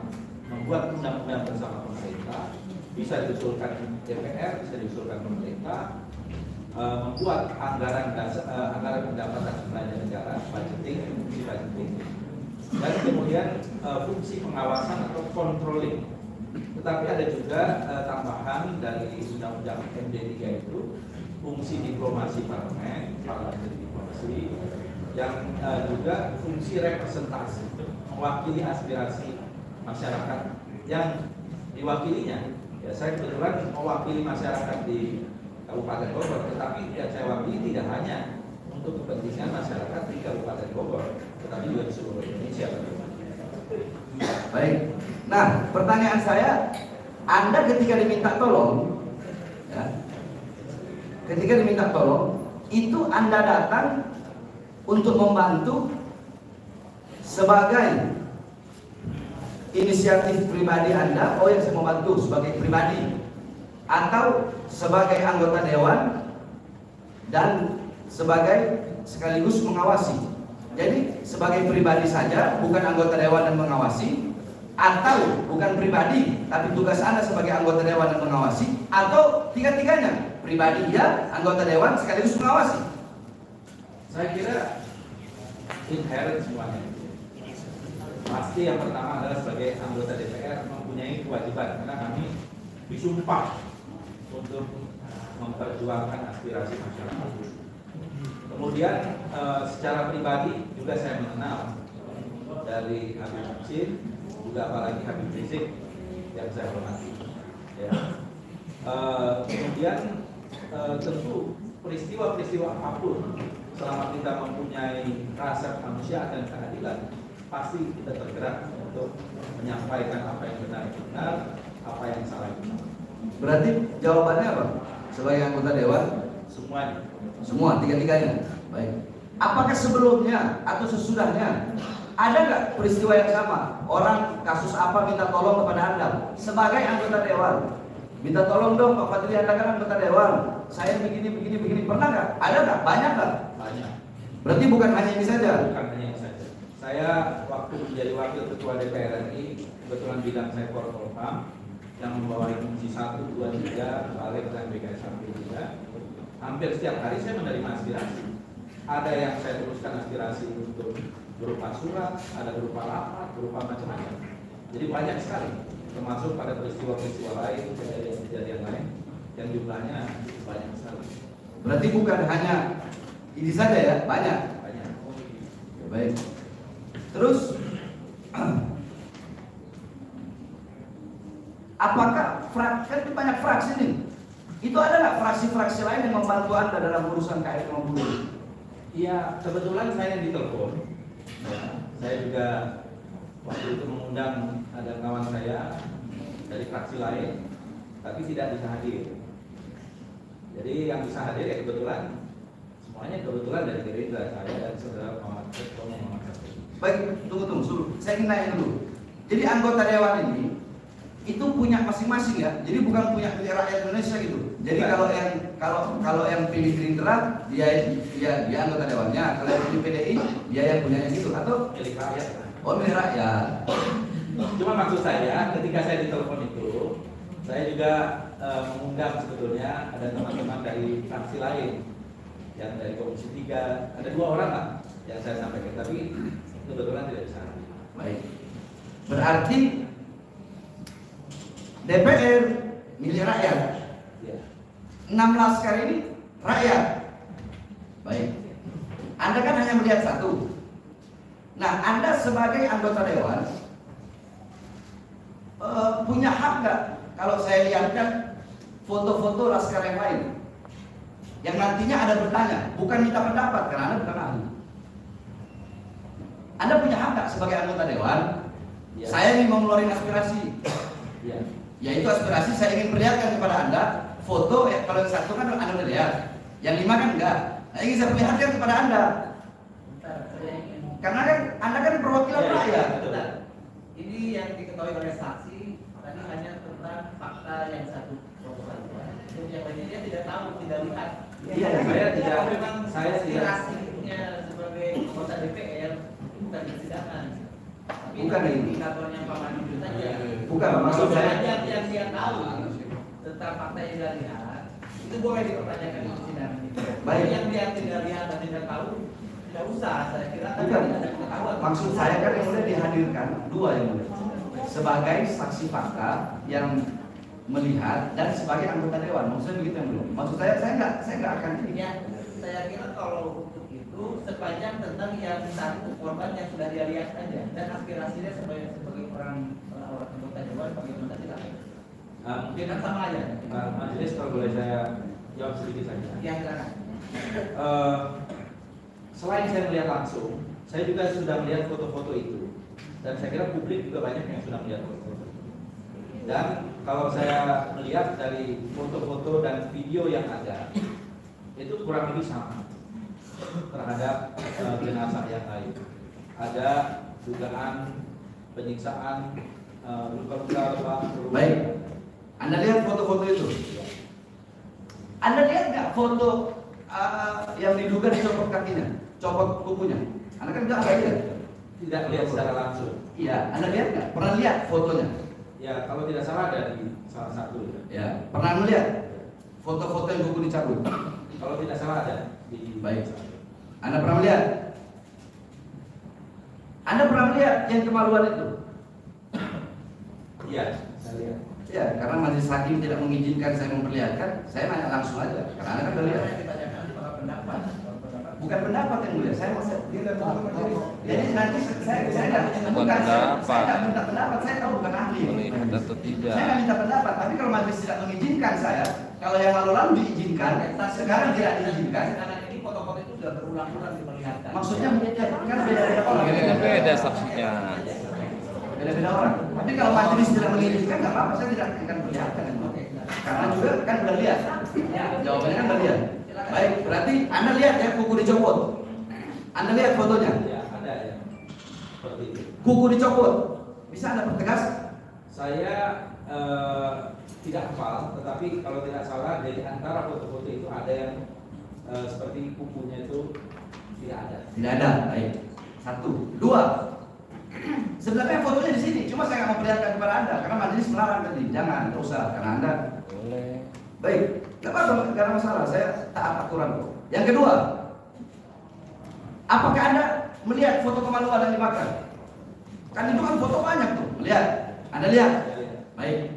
Kuku Anda lihat, dicopot, kuku Anda lihat fotonya. Kemaluan dibakar, Anda lihat fotonya. Kulit-kulit yang terkelupas selain daripada saksi yang Anda lihat langsung tadi. Foto-foto terkelupas itu Anda lihat juga fotonya. Anda lihat juga. Luka-luka selain daripada saksi yang Anda lihat langsung, secara langsung, foto-fotonya Anda lihat juga. Anda lihat juga. Saya lihat. Saya ingin mempertegas itu aja. Anda lihat. Nah, ketika Anda melihat itu, ya, ketika Anda melihat itu, kemaluan dibakar, kulit terkelupas, kuku copot, itu sama seperti yang saya sampaikan di ceramah saya. Nah, saya tidak minta pendapat. Saya bohong atau tidak? Menurut saya tidak bohong. Baik, cukup itu. Betul. Pertanyaan selanjutnya.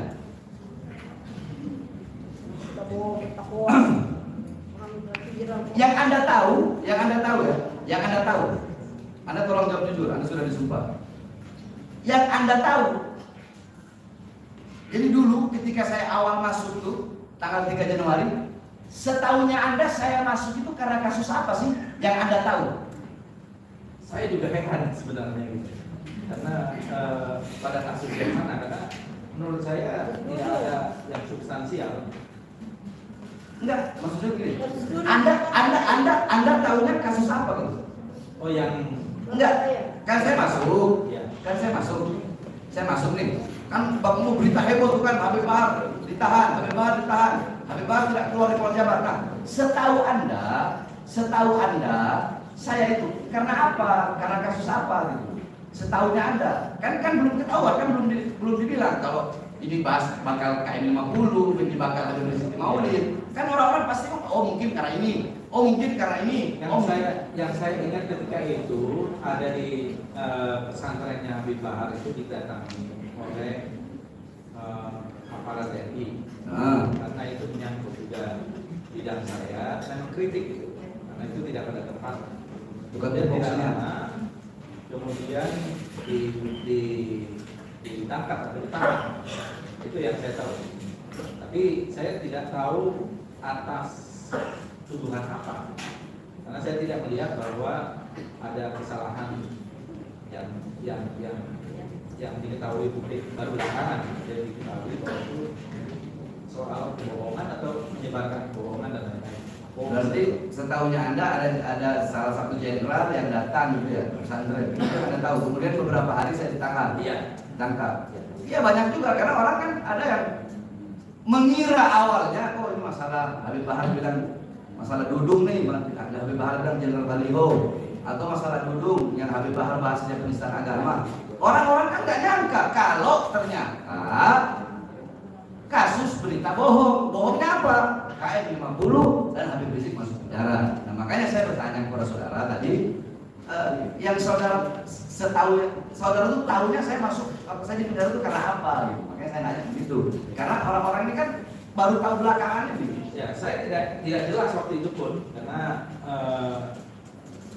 bagaimanapun ya saya punya tanggung jawab yang lebih majelis hakim karena saya anggota DPR dari Kabupaten Bogor gitu ya, atau yang mewakili dan kejadian itu kan di pesantren Habib Bahar yang juga berada di daerah Kabupaten Bogor. Jadi tentu banyak juga yang pertanyaan saya. Jadi ketika itu saya mengkritik anggota TNI yang datang ketika itu karena itu tidak pada tempatnya. Itu adalah tugas kepolisian, bukan tugas. Dan saya melihat videonya, ya ada argumentasi Habib Bahar dengan anggota TNI tersebut, ya. Jadi yang saya tahu dampak dari situ dan saya tidak mengikuti lebih lanjut. Baru belakangan saya tahu bahwa itu ternyata sama KM 50 dan KM 50 Rizik masuk ke Maulid. Berarti dari situ, berarti awalnya Anda nggak tahu apa-apa, bahkan Anda heran kan kita bilang ya. Anda heran, Anda bingung. Karena saya waktu itu bahkan mau mengundang Habib Bahar ini untuk podcast, tapi tidak terjadi. Saya datang podcast Pak Review. Betul. Jadi akhirnya tidak jadi. Karena saya melihat di acaranya Kang Ilyas ya. Keterangan-keterangan. Baik, yang terakhir, setelah Anda melihat dari awal itulah Anda mengirim jenazah, ada bahasa-bahasa seperti itu, sulit jenazah dikeluarkan segala macam. Kemudian Anda melihat foto-foto yang telah Anda pertegas tadi yang saya tanya, sebagai anggota dewan apa segala macam. Pertanyaan saya, kesan Anda sehingga Anda bisa dihadirkan sampai ke sini. Apa kesan Anda? Apa kesan Anda dan apakah adil atau tidak? Apakah baik atau buruk? Apakah jahat atau bagus? Apakah benar apa salah? Itu saja pertanyaan saya. Tolong dijawab. Saya tidak ingin berpendapat soal kesan. Bukan pendapat saya tanya. Yang saya ingin sampaikan adalah apa yang saya tahu. Saya sampaikan yang benar itu benar, yang salah itu salah. Dan menurut saya dalam hal ini, menurut pendapat kesan saya, ini apa yang disampaikan oleh Habib Bahar itu sangat mendekati kebenaran. Kalau itu terkait dengan fakta-fakta terhadap jenazah korban KM50.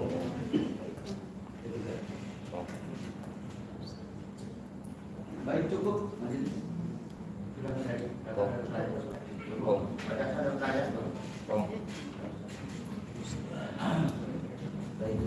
Pak Pandu, saya ingin bertanya kepada Bapak. Tadi saksi mengatakan bahwa saudara telepon ketika sedang di Tangerang, kemudian datang ke rumah sakit untuk membantu keluarga korban mengeluarkan jenazah.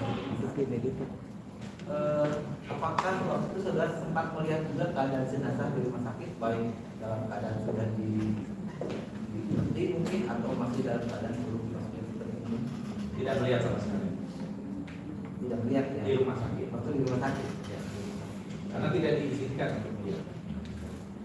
Kemudian saudara tadi mengatakan bahwa ada beberapa jam saudara di rumah sakit sampai akhirnya dengan jenazah ini kemudian keluar dari rumah sakit. Apakah penyerahan jenazah dari rumah sakit kepada keluarga itu dilakukan di rumah sakit? Ada serah terima dari pihak rumah sakit kepada keluarga korban? Setahu saya rumah sakit dan saudara menyaksikan itu?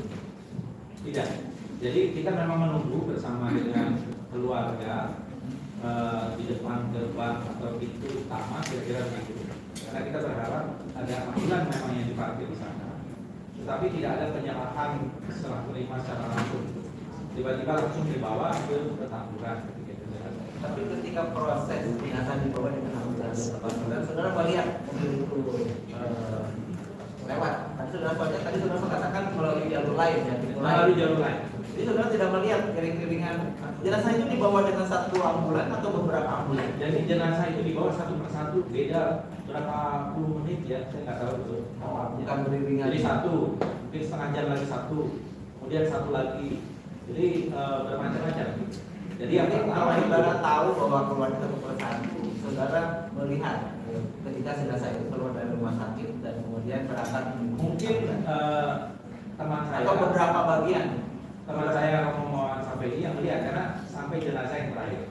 Tapi yang pertama itu yang saya tanyakan kan kepada saudara. Ya. Saudara sendiri melihat nggak? Tidak melihat. Tidak melihat. Jadi hanya diberitahu jenazah sudah berangkat. Jadi pada saat jenazah itu dibawa, saudara sudah tidak ada lagi di rumah sakit. Sudah keluar atau masih? Tadi seperti saya sampaikan, ketika jenazah yang pertama itu keluar dengan ambulans yang saya tidak melihat karena melalui jalur terakhir dan juga pihak keluarga itu 5 menit kemudian kita juga berangkat ke Petamburan karena berangkat yang teman. Oh, satu jenazah pertama diberangkatkan, 5 menit kemudian Sudah berangkat. Jadi yang 5 ketika saudara sampai di Petamburan dan saudara tadi mengatakan bahwa satu jenazah yang atas nama Andi Octavian ya kalau tidak salah sudah dibuka dari peti jenazah dan sedang dimandikan. Sudah dimandikan. Sedang disiapkan untuk dimandikan, kemudian dimandikan. Sedangkan yang 5 jenazah lagi belum datang. Belum kan? Belum datang. Dan saudara tidak menunggu 5 jenazah itu. Tidak, karena saya ada kelainan ILC gitu. Baik. Saudara kan tadi melihat keadaan jenazah yang satu ya, yang sama Octavian itu karena saudara dalam Petamburan jenazah sudah disiapkan untuk dimandikan. Baik. Apakah saudara kemudian atau sebelumnya atau setelah itu pernah mendengar uraian hasil otopsi atau visum atas jenazah-jenazah tersebut? Pernah enggak? Atau apakah saudara langsung menanyakan kepada pihak yang berwenang atau pihak berwenang yang menyampaikan kepada saudara karena saudara anggota DPR misalnya? Atau saudara juga mendengar dari media, dari televisi atau media sosial, atau membaca dari media tentang uraian hasil otopsi? Saya tidak mengikuti secara detail, hanya membaca sepintas saja, sudah ada hasil otopsi dan sebagainya. Jadi saya tidak melihat atau tidak membaca mengikuti secara detail. Tapi yang saya lihat adalah ketika itu saja. Dan juga melihat hasil Petamburan aja, foto-fotonya sudah satu jenazah secara langsung, kemudian yang lainnya melalui foto-foto dan bahkan ada video yang beredar. Maksud saya begini, karena saudara kan minta secara khusus ya data oleh korban, kemudian saudara juga adalah anggota DPR dan sempat melihat di lokasi di Petamburan itu harapan publik, harapan keluarga korban, saudara punya perhatian lebih ya, akhirnya punya keinginan lebih untuk mengetahui bagaimana otopsinya, bagaimana penanganannya permasalahan ini karena mendapat perhatian dan tentunya ini menjadi perhatian khusus. Jadi kalau Pak Pandi mengatakan saya tidak mengikuti secara detail, tapi saya sehingga ketika ditanyakan bagaimana investigasinya ini berlanjut atau tidak, saudara itu mengatakan tidak tahu. Bukan tidak tahu, itu bukan domain seorang anggota. Misalnya kalau mau dibentuk nanti pansus atau apa, itu bisa saja terjadi.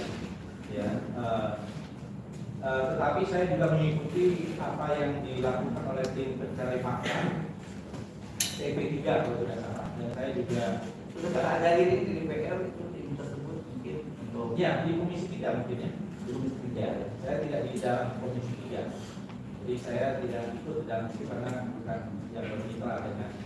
Biasanya antara komisi juga ada saling memberikan informasi atau apa. Ya. Terutama kalau diminta misalnya oleh anggota komisi lain untuk memberikan informasi.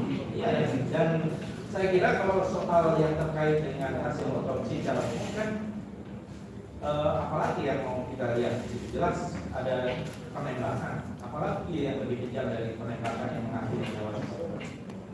Makanya ketika saudara mengetahui hasil otopsi yang diberitahukan oleh pihak kepolisian yang berwenang ya, kemudian dibandingkan dengan fakta yang saudara lihat di Petamburan, menurut saudara itu apakah ada perbedaan enggak?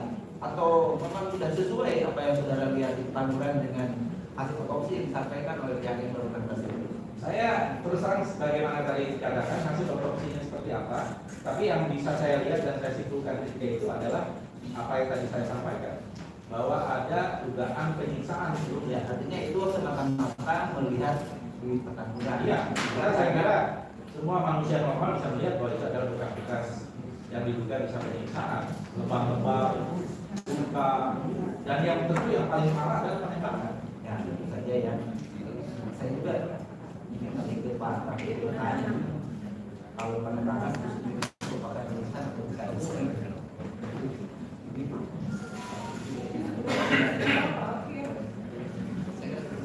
Saudara saksi ya, ketika ketika saudara pertama kali mendengar ya adanya penembakan di kilometer 50 tersebut, ya itu kapan waktunya? Saya melihat mendengar itu dari media televisi waktu itu disampaikan oleh Kapolda dan Pangdam gitu. Baik ya. Apakah di hari itu juga kemudian saudara ya, ada berinisiatif ya untuk membantu keluarga korban ketika memiliki rumah mengambil jenazah? Belum. Berapa hari kemudian dari ketika saudara mendengar berita besoknya? Jadi ada jeda selama 1 hari. Ya bukan satu hari, beberapa jam ya, karena ketika itu kan ternyata diketahui ada konferensi pers. Ya. Saya mengikuti itu, saya kira masyarakat Indonesia mengikuti berita tersebut. Lalu saya diminta untuk membantu itu. Kemudian saudara jam berapa? Pergi dari gedung DPR atau dari rumah? Waktu itu dari acara dinas DPR, acara konferensi ya, yang dilakukan di Tangerang itu sore lah jam 3. Oh, jam 3 ya. Baik, saudara ada mengikuti pertempuran ya? Ya, keluarnya mayat ya. Apakah saudara waktu tidak menunggu semua mayat keluar, atau saudara hanya mengikuti ketika satu mayat yang keluar yang pertama? Saya berniat menunggu majelis hakim yang mulia, tapi karena saya ada undangan ILC bagaimana tadi live, jadi saya meminta kepada rekan saya Romo Muhammad Safi untuk menunggu sampai jenazah terakhir keluar dari sana. Jadi kita ada pembagian tugas. Tapi saudara akhirnya kan ketamburan juga kan? Saya ketamburan untuk memastikan yang pertama. Baik, jam berapa sampai saudara ketamburan?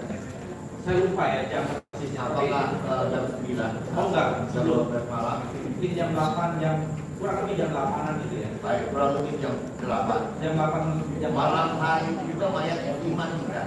Ya. Dimandikan? Ya. Oke ya. Ketika dimandikan penerangannya dengan lampu yang jelas. Sangat terang. Karena ketika itu sudah ada tempat yang dibuat darurat di lokasi, kemudian juga ada lampu. Ada lampu ya. Lampu yang sangat terang. Lampu dan juga apakah saudara ada kamera di pertamburan bersama-sama berbarengan dengan mayat? Atau mana yang keluar? Saudara mayat duluan. Mayat keluar kemudian berapa lama kemudian saudara datang? Mungkin hanya berbeda kurang lebih 10-15 menit ya. Oh, sebentar aja ya. 10-15 menit. Ketika sampai, jadi ketika sampai itu sudah dibuka dari peti. Baru sudah tidak di peti, tapi sudah di tempat yang akan dimandikan. Itu sedang diperiksa, kemudian dimandikan. Baik, saudara melihat dari jauh atau bagaimana? Jarak sangat dekat. Sangat dekat sekali. Tapi saudara tidak ikut memandikan. Saya tidak ikut memandikan karena saya ada acara juga. Baik ya. Kemudian setelah beberapa saat, tentunya kan antar komisi tersebut dalam dewan ya, ada koordinasi ya. Apakah saudara menyampaikan kepada komisi yang terkait dengan persoalan tersebut? Ya ada tadi dari ya, tentu yang mempunyai kapasitas ini adalah komisi 3. Ya. Yang di situ saudara ada menghubungi siapa ketika itu komisi 3? Langsung saudara Romo Muhammad Safi. Oh, dari sebagai anggota komisi 3 sebagai apa? Sebagai apakah ketua komisi? Oh, bukan, sebagai anggota komisi. Anggota komisi. Ya. Lalu dia menyampaikan di komisi 3 tersebut kepada ketuanya. Di DPR itu ketua itu sifatnya koordinator, bukan ketua seperti eksekutif gitu ya. Oh begitu ya. Kemudian tindakan apa yang dilakukan oleh anggota komisi 3 DPR ketika menghadapi persoalan ini? Saran saudara atau koordinasi saudara? Ya, sebagaimana saya sampaikan tadi, ini perlu ada investigasi. Ya, ada investigasi. Sarannya seperti itu. Tetapi hanya menyarankan saja. Ya, kalau dari sisi saya karena bukan anggota komisi 3 ya seperti itu. Dan tidak lanjut komisi 3 hanya menyarankan saja. Karena ada institusi yang yang disarankan oleh komisi 3 itu kepada siapa? Kepada saya ada bicara kepada Romo Muhammad Safi. Yang disampaikan oleh komisi 3 DPR RI itu ya disampaikan kepada institusi Ya, eksekutif kah? Atau yudikatif kah? Yang ada prosedur tersendiri di sana majelis hakim juga terkait dengan tugas dari Komnas HAM Jadi langsung melalui kecuali ada keputusan politik. Keputusan politik itu misalnya dibentuk panja atau dibentuk pansus, tapi itu kan ternyata tidak terbentuk. Itu adalah udah urusannya politik. oh, gitu. Ya, untuk keputusan panja, keputusan pansus itu adalah keputusan politik. Jadi di sini tidak ada keputusan politik. Ya, karena diserahkan pada mekanisme hukum terkait dengan tindak lanjutnya dari Komnas HAM. Baik ya. Ketika Komnas HAM mulai bergerak, ya, apakah saudara mengikuti? Mengikuti, Mengikuti. tapi melalui jarak jauh berita. Sejauh mana hasil yang dilakukan oleh Komnas HAM? Ya, Komnas HAM kalau tidak salah menyebutkan ini sebagai unlawful. Ya, hanya sampai di sana. Ya, walaupun seharusnya lebih berat tapi Baik ya. Setelah itu, apakah saudara mendengar terlebih dahulu pernyataan Komnas HAM, ataukah kemudian saudara ada mengikuti berita lagi bahwa ini ada dalam suatu kaitan dengan proses hukum, di mana telah dilakukan penyidikan oleh lembaga polri itu sendiri ya, kemudian didapati pelakunya, kemudian diajukan ke meja itu, ada mengikuti perkembangan penanganan perkara kilometer 50. ya kita mengikuti dari berita. Keputusan mana yang terlebih dahulu dari yudikatif dulu, lembaga pengadilan, atau dari keputusan Komisi Nasional Hak Asasi Manusia? Saya lupa siapa yang duluan. Tapi kalau tidak salah dari Komnas HAM. Dari Komnas HAM terlebih dahulu. Ya. Kemudian saudara kami mendengar tentang hasil persidangan tentang peradilan terhadap pelaku penembakan di kilometer 50. Ya.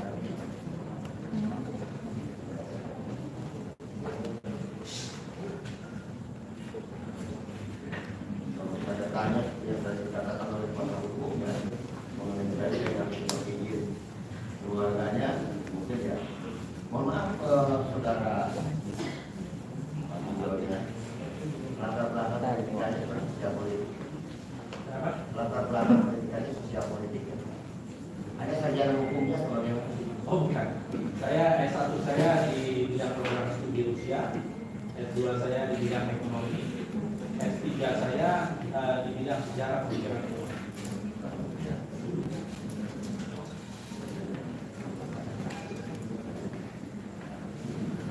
banyak saya bertanya.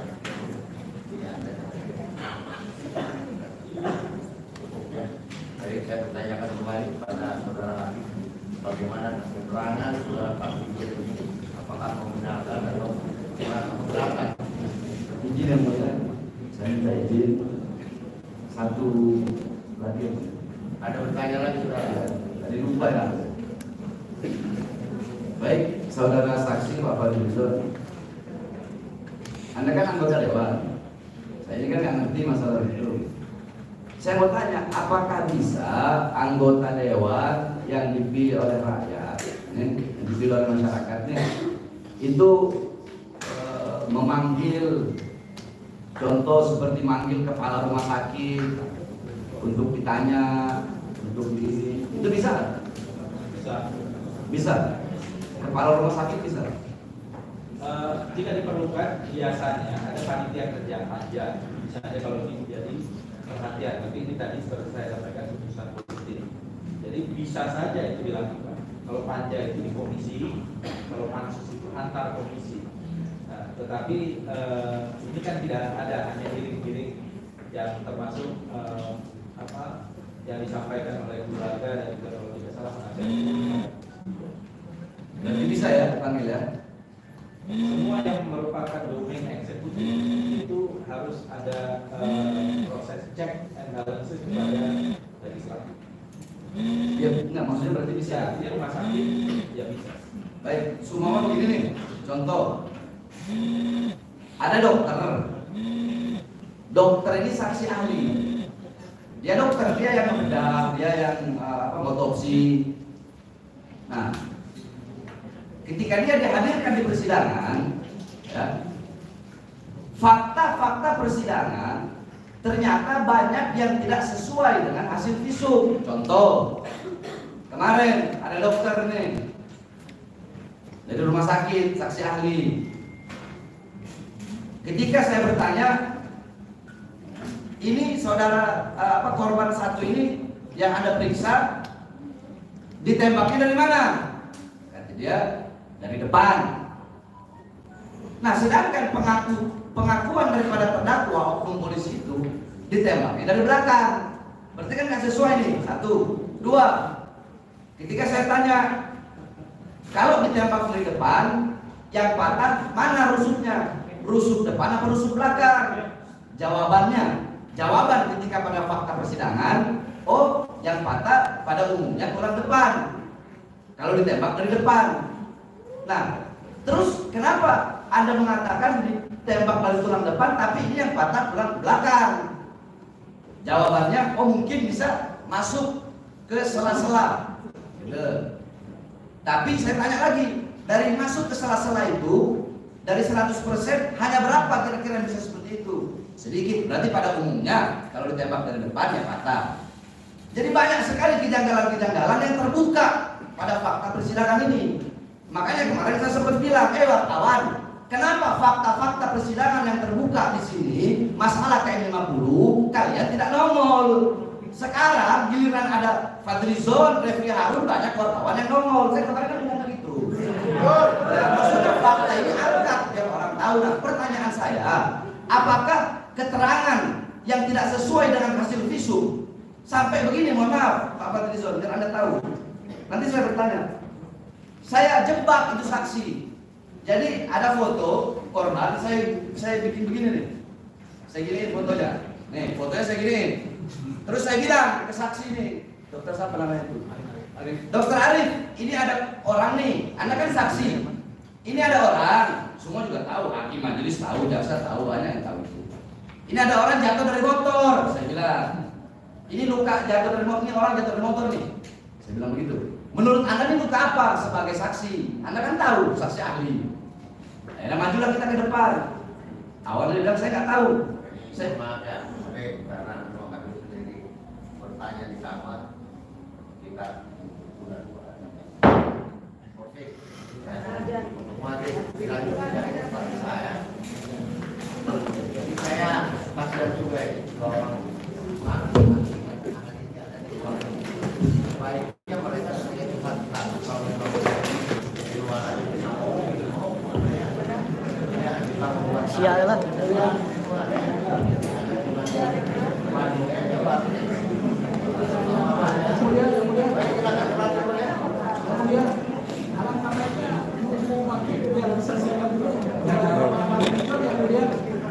Waktunya masih lagi ya. Karena kan sudah terakhir pertanyaan Habib yang mulia, mohon maaf. Doa aja yang mulia. Iya, betul. Keluar. Ada dulu. Duduk.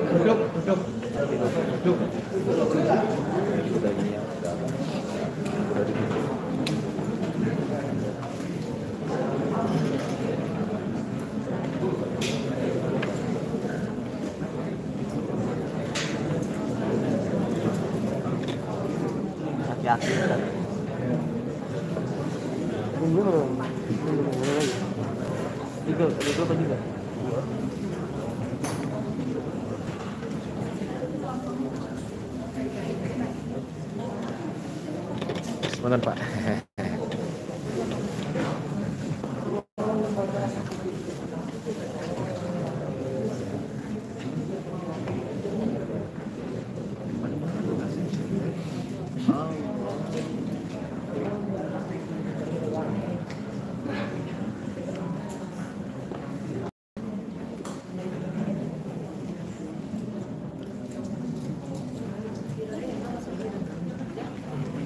bakar ada tinggal yang bakar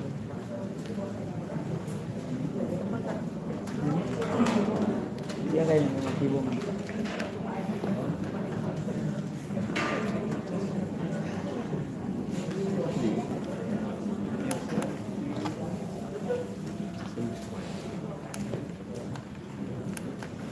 Wartawan.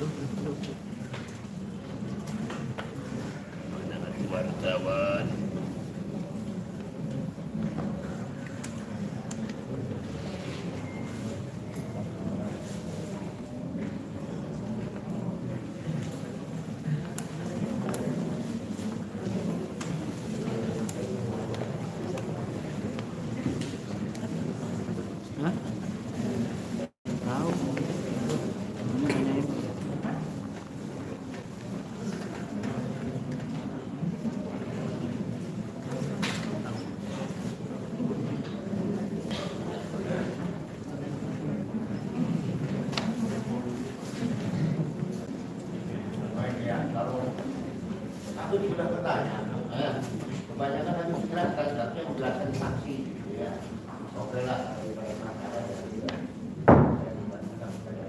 Jangan lama-lama yang bilang nanti. Terima kasih.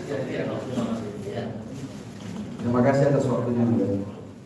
Jadi udah kan, Pak Badli, saya gini ini foto, saya bawa ke depan. Ini orang jatuh dari motor ini.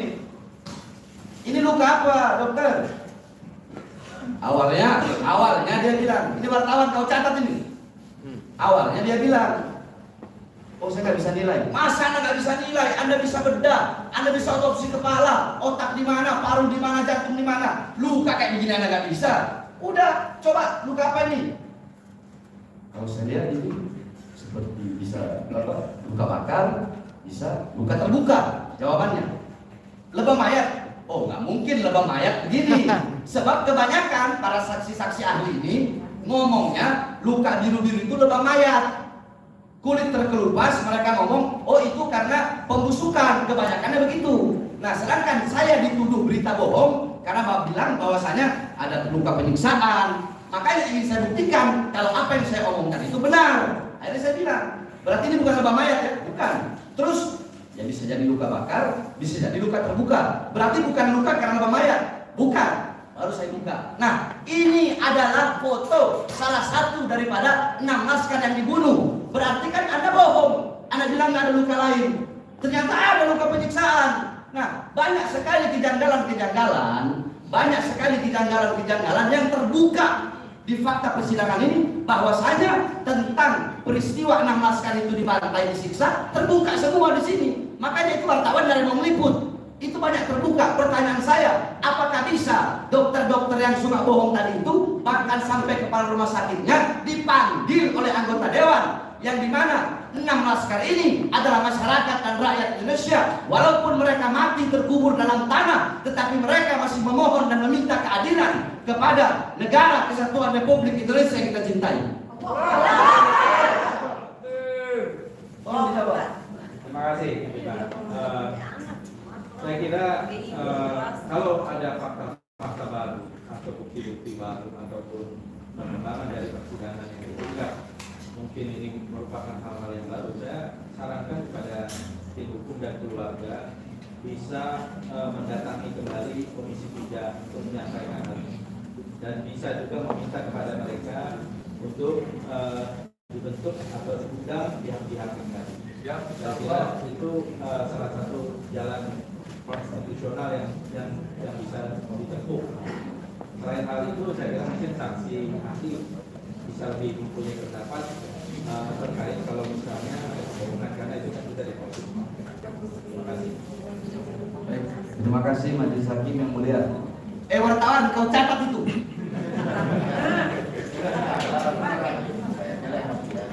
Saya nggak emosi. Saya kan memang begini yang mulia. Bagaimana keterangan Pak Fadli ini? Saya terima semua yang mulia. Tidak keberatan. Benar semua Pak? Tidak keberatan. Tidak keberatan. Keberatan gimana? Tidak keberatan. Baik, terima kasih. Laporan akan meninggalkan. Boleh berikan? Boleh. Silakan kita doakan semoga Pak Fadli ya dalam perjalanan aman, lancar, selamat sampai tujuan ya. Silakan Pak. Ya. Baik, karena sidang ibadah sholat maghrib ya. Silakan istirahat dan makan dulu dan sebagainya ya. Terima kasih. Baik. Ini udah habis.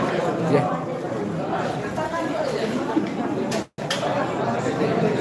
Assalamualaikum. Assalamualaikum warahmatullahi wabarakatuh. Alhamdulillah persidangan jilid 41 part 1 sudah usai yang menghadirkan saksi daripada Fadlizon. Sekarang kita akan melaksanakan sholat maghrib berjamaah. Sudah itu nanti pada isya jam 7 atau jam 8 dilanjut untuk saksi daripada Bang Refli Harun dan juga tim bahasa gitu ya. Syukron. Wassalamualaikum warahmatullahi wabarakatuh.